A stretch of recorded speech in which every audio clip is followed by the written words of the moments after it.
Kahit tirik ang araw, tuloy sa paggapas ng palay ang 63 taong gulang na si Mang Modesto Palaganas.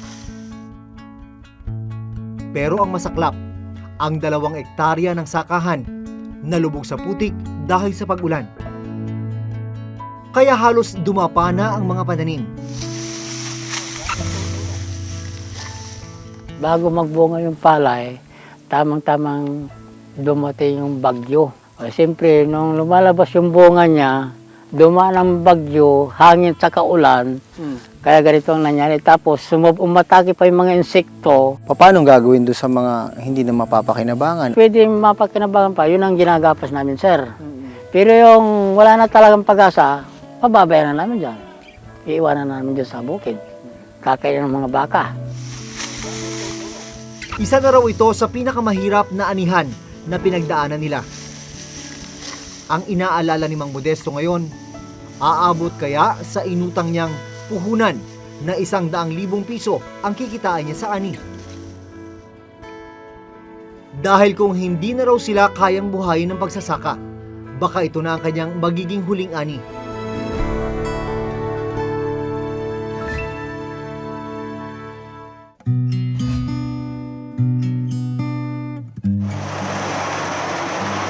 Sa modernong panahon tulad ngayon, marami na ang umaasa sa teknolohiya, gaya na lang nitong harvester, na sa maiksing panahon ay mas marami yung naaani. Pero meron pa rin namang ilang sakahan na umaasa sa mga tradisyonal at sa makalumang paraan ng pag-ani.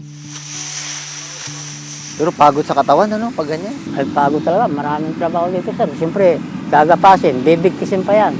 Tapos ibabalin mo, saka hakutin. O, saka titisirin. Matrabaho lang.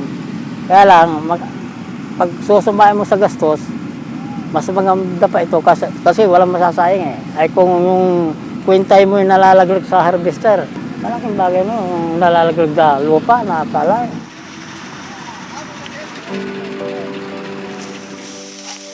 Kahit maputik ang palay, pinagtitiyaga ang anihin ito ni Mang Modesto. Bawat butil, mahalaga.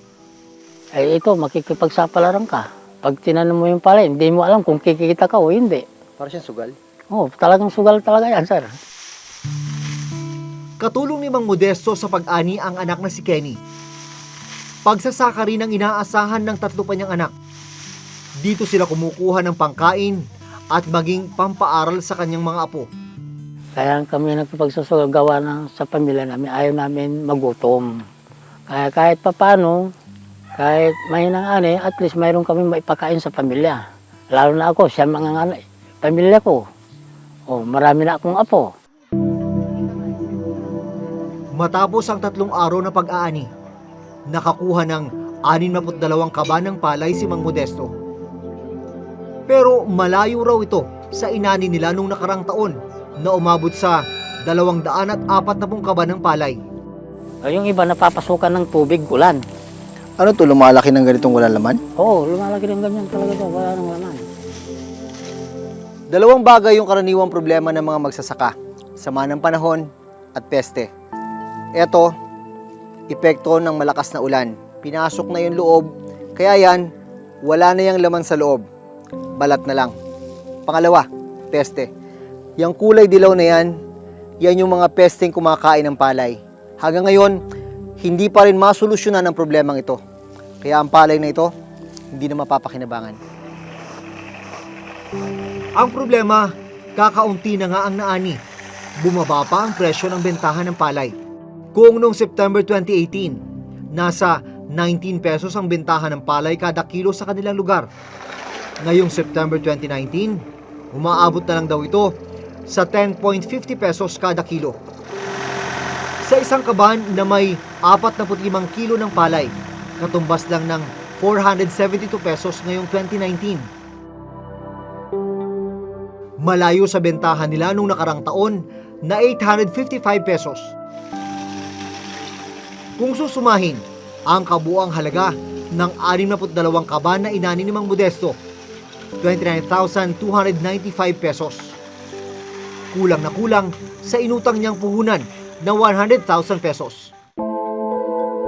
Para lang makapagtanim, kailangan na magsasaka ng binhi, pataba, gamot o insecticide, renta sa patubig, at ibabayad sa mga magagapas ng palay. At ang kadalasang pinagkukunan ng pondo, utang. Baon ka sa utang tapos di ka pa kumikita. Paano yun? Siyempre, makikiusap na lang sir sa pinagutangan na wala pang maibayad. Babayaran lang kung nagkataon na magkapira. Siyempre, madadaan na yun sa pag-iusap. Parang hirap yata ng buhay na yun. Wala Ay talagang mahirap sir. Sa ngayon talagang napakahirap. Hindi na rin daw niya alam kung saan kukunin ang panggastos sa susunod na taniman. Yung ibang naaning palay na hindi maibebenta, pagkakasyahin na lang daw ng kanyang pamilya sa loob ng ilang buwan. Ayaw niyong magutom yung pamilya niyo. Ayaw niyo maghirap. Pero yun ba talaga ang nangyayari? Di ba yung mahirapan ako, wag lang yung mga anak ko o kayo mga apo ko. Kaya kahit matanda na ako, pinipilit ko pa rin lumusong sa bukid para hindi lang magutom yung mga pamilya ko. Ayaw ko na yung mga apo mamalimos. Nagdadalawang isip ngayon si Mang Modesto kung magtatanim pa siya sa susunod na planting season sa Enero. Plano raw niya kasing maghanap ng ibang trabaho. Kaya naisip ko na tuloy na nagsusurrender din ako sa pagsasaka. O sa pagmatanggap ako, itong matapos ang itong anihan, plano ko na talaga isaulin itong sinasaka ko. Ay nababaon na ako talaga utang sir. Wala kang nakikitang pag-asa? Wala na, nawawalan na ako talagang pag-asa.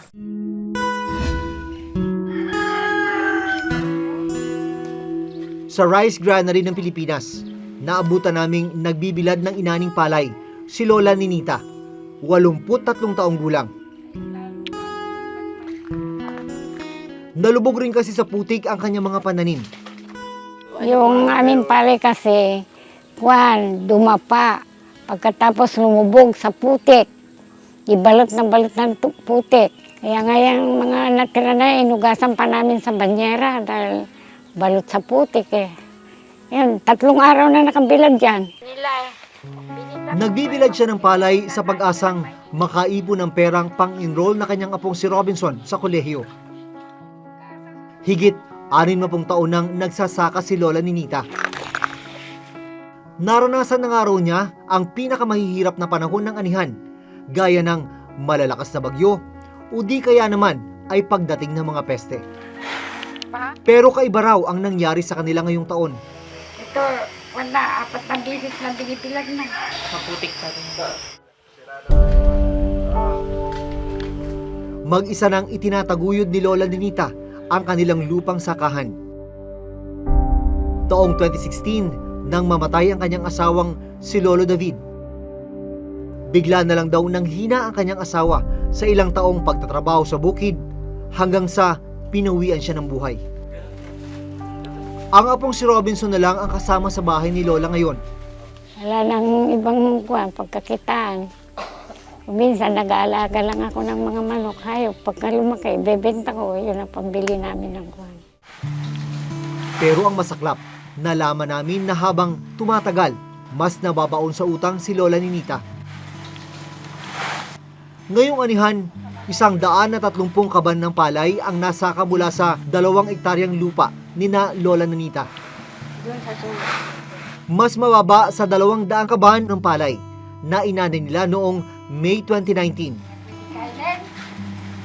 Sa 130 kaban, ibinayad ni Lola Ninita ang 23 kaban sa mga naggapas sa lupa bilang upa. Ang natirang 76 na kaban ng palay, ang kanya namang naibenta. Ang problema, gaya sa lugar ni Mang Modesto, bagsak presyo rin ang palay kina Lola Ninita. Umabot lang ito sa 12 pesos kada kilo. Kaya ang 76 na kaban, naibenta lang ng 57,600 pesos. Abonado pa siya sa 54,000 pesos na inutang niyang puhunan at sa mga dapat pang bayaran pagkatapos ng ani. Pilit pagkakasyahin ni Lola Ninita ang pera. 30,000 pesos muna ang ibinayad niya sa utang. 20,000 pesos naman ang ibinayad niya sa mga nag-araro at naggapas sa bukid. Ang natirang 4,000 pesos, itinabi ni Lola para raw may pangkain sila ng kanyang apo sa mga buwang wala silang aanihin. Inuunti-unti lang namin yung ginagastos para ilan namin kung saan naabot yun. Ganun lang. Aba dito sa pambili ng sabon, pambili ng kailangan sa bahay, ganun lang.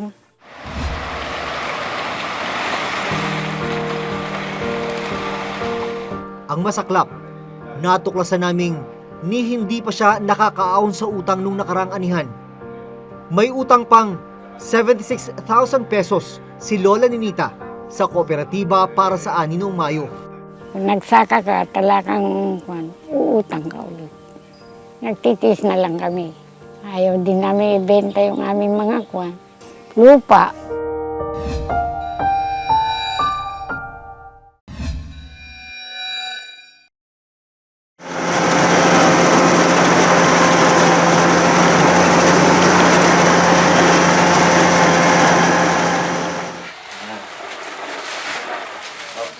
Dahil baon pa rin sa utang matapos ang anihan, pinagtsatsaga ang patuyuin at linisin ni Lola Ninita ang mga na-reject na palay. Pwede na itanim eh. Tubo na pa yung nasa ilalim. Ito raw ang ipagigiling niya para may makain sila ng kanyang apong si Robinson.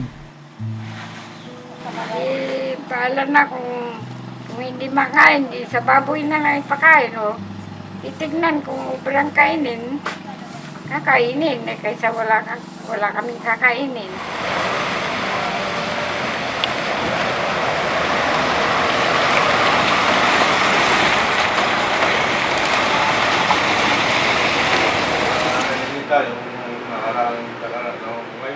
Ang masaklap, natuklasan naming ni hindi pa siya nakakaahon sa utang noong nakaraang anihan. Nakautang pa ba ako sa susunod? May utang pang 76,000 pesos si Lola Ninita sa kooperatiba para sa ani niya noong Mayo. Kung nagsaka ka, talagang uutang ka ulit. Yung iba naman, kung may utang ka na nga, hindi ka na pautangin. Paano ka hindi nakabayan? Pwede hahanap kami kung sino ang magpapautang, ganun lang. Kung minsan kumakagat pa kami sa mahal na tubo, 30%. Paano nga ba nangyaring bumagsak ang presyo ng palay sa ilang lugar sa mga nakalipas na buwan? Para sa grupong Bantay Bigas, epekto ito ng ipinatutupad na Rice Tarification Law. Sa ilalim nito, tinatanggal ang import quota para sa mga trader. Dapat ang batas lang ay tungkol sa tarification o pagpapatong ng tariff doon sa mga imported na bigas na pumapasok sa ating bansa. Pero sa pagsusuri namin ay ito ay liberalization law dahil doon sa pagtanggal doon sa mga regulatory power ng NFA para i-ensure na yung mga ini-import ng bansa natin ay hindi ganun bumubuhos sa ating palengke, nang sa ganun ay yung ating produkto ng ating mga farmers ay hindi mawala. Malaki yung increase ng share ng imports, very much higher itong first 9 months nitong 2019 than the whole 12 months of 2018 or the whole 12 months of 2017. Ang mga trader na dating bumibili ng palay, may access na sila ngayon, at least yung mga malalaki sa kanila, na mag-angkat ng bigas mula sa ibang bansa, mula sa Vietnam or sa Thailand. Napupuno na yung bodega nila at they can keep on sourcing more cheap rice anytime they want from abroad. So talagang discourage sila to purchase local palay. So ang tendency niyan, bumaba yung demand for local palay, talagang babagsak yung presyo. Giit naman ng Department of Agriculture, maganda ang hangarin ng Rice Tarification Law. Dahil bukod sa pagpapababa ng presyo ng bigas sa merkado na malaking pakinabang sa mga consumer, kasabay rin ito nagpapatupad ng Rice Competitiveness Enhancement Fund o RCEF para sa mga magsasaka. Ayon sa batas, may 10 billion pong ilalaan na galing sa taripa mga imported rice. Yung sa 10 billion yon, 5 billion pupunta sa farm machineries. Yan po ay naman under sa PhilMec. Okay? Tapos 3 billion sa seeds, 1 billion sa training extension, at 1 billion para sa credit na paghahatiin ng Land Bank at DBP. Maglalaan rin daw ng 15,000 pesos para sa piling 170,000 farmers sa buong bansa na may lupang 1 hektarya pababa. Yan po ang gustong gawin natin ngayon sa RCEP natulungan ang mga maliliit magsasaka, lalo na yung umpisahan ho namin sa mga magsasakang nagtatanim sa 1 hectare or less. Sila bibigyan ng ayuda. Ngayon po, bibigyan namin sila ng 15,000 pesos, no interest loan, no collateral, payable in 8 years. So, although kulang pa yon, kasi base sa aming datos, mayroon po mga 600,000 farmers na nagsasaka ng less than 1 hectare. Pero para sa mga magsasaka ng Malasiki, Pangasinan, gaya ni Mang Modesto, malaking tanong kung paano nila pipiliin ang 170,000 na magsasaka. Kung susundin ang sinabi ng DA, tanging mga magsasakang nag-aani ng 1 hektarya pababa ang mabibigyan ng 15,000 pesos na ayuda. Paano naman daw ang mga gaya ni Mang Modesto na 2 hektaryang lupa ang sinasaka? Hindi rin naman daw sasapat ang 15,000 pesos para matamnan ang 1 hektaryang lupa. Doon sa 15,000 na yan, ay kulang. Masasabi ko na limos na tulong yan. Kasi po, maraming magsasaka na hindi naman mabibigyan lahat. Kinakailangan talaga ng farmer ngayon is yung short-term na saklolo nga sa ganitong kalagayan. So, tama rin na i-target mo. Ibig sabihin, kung yung 600,000, pwede mo na sigurong yung mga malalaki yung lupa, 7 hectares na above, halimbawa, kaya na sigurong asikasuhin yung sarili niya. Yung mga mas maliliit, siguro nangangailangan ng saklolo. Among those, i-target mo rin. Alin ang mga probinsya kung saan pinakamalaki yung pagbagsak ng presyo ng palay. Malayong-malayo na nga ang estado ng ating agrikultura kung ikukumpara sa mga kalapit bansa na minsan ang nag-aral sa Pilipinas kung paano magtanim ng palay. Sa pag-aaral ng PhilRice, halimbawa, aabot sa 12 pesos and 41 centavos per kilo ang production cost ng palay sa Pilipinas. Malayo sa production cost ng Thailand na 8 pesos and 85 centavos at sa Vietnam na 6 pesos and 53 centavos per kilo. Kabilang din sila sa mga top exporter ng bigas sa buong mundo. Bakit masyadong mababa yung kanilang cost of production? Dahil dun sa subsidy ng gobyerno nila, sa mga magsasaka nila, nang sa ganun ay tuloy-tuloy magsaka yung kanilang mga mamamayan. Hindi kagaya sa atin na ipinaubaya lahat ng gobyerno sa mga magsasaka yung kanyang pangangailangan sa pagsasaka. Kaya sila lamang, hindi sila lamang ng teknolohiya, lamang sila sa resources. They have 9 million hectares, we have 3. Out of those 9 million, almost half irrigated. From where? Mekong River. Mas marami silang ayudang binibigay ng Thailand. Barya lang po ang katiting, yung kunyari nagbibigay tayo ng subsidy, na piso sila 10 piso kada farmer. Ganong katindi. Pati libreng kuryente, libreng credit, it's nasa policy yan. Pag marami tayong pera, why not? So, kaya lamang sila. Sa Pilipinas, may mga programa na ring ipinatupad para sa mga magsasaka, gaya ng pagbibigay ng mga pataba o fertilizer, binhi, sprayer, thresher at iba pang farm implements. Kapuso, napakalaking halaga rin ng pondo ng pork barrel ang naibigay ng ilang ahensya ng gobyerno sa ilang non-government organization o NGO na nakitaan ng irregularidad ng Commission on Audit. Taong 2004, pumutok ang Fertilizer Funds Cap. Nag-ugat ito sa umano'y maanomalyang pagpapalabas ng 728 million pesos na pondo sa ilalim ng ginintoang masaganang ani program ng Department of Agriculture. Talagang napabayaan yung ating industriya sa agrikultura na nagre-resulta ng krisis natin sa kakapusan sa bigas natin. At ito na, no, yung napakataas na gastos sa produksyon, yung kanilang produkto ay nananatiling napakamababa, luging-lugi. The Philippine agriculture sector has been left behind by our counterparts, all because of policy, the lack of policy and political will. Binalikan namin si Mang Modesto. Nalaman naming nagdesisyon na siyang huminto mula sa pagtatanim. Baka ito na raw ang kanyang huling ani. Sa edad na 63, nagplaplano siyang maghanap ng ibang trabaho para may maipantustos sa kanyang pamilya. Ito rin daw ang nakikita niyang paraan para hindi tuloy-tuloy na malubog sa utang. Sa pagsasaka, parang sugal. Nakikipagsapalaran ako sa pagsasaka, kaya sa ngayon natalo ako palagi, kaya gusto ko nang magtrabaho. Ang apo naman ni Lola Nenita hindi na muna makakapasok sa kolehiyo ngayong semestre dahil sa kakulangan ng pera. Plano rin ni Lola Lenita na parentahan muna sa susunod na buwan ng kanilang lupa. Naniniwala rin siyang muli silang makakaahon sa hirap kapag nakaani na sila ng maganda. Abay, may pag-asa pa. Basta umani ka ng maganda. May pag-asa pang kamabahid sa mga utang. Magtitis na lang kami ka. Basta nakakaraos kami, makakukuha kami ng pagkain. Ayos na sa amin. Bibigyan lang kami ng kahit na pangpuhunan. Ubra na siguro yun.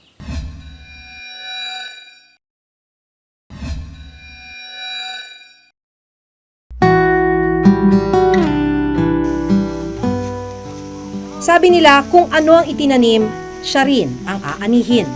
Pero ang malungkot tila hindi ito totoo para sa maraming magsasaka. Nagtanim sila, pero utang ang inani. Sana'y hindi dumating ang araw na lahat ng magsasaka mapipilitang tumigil sa pagtatanim at gapasin ang kanilang huling ani. Hanggang sa susunod na Huwebes, ako si Maki Pulido. Ako si Jun Veneracion. At ito nakatala sa aming Reporter's Notebook.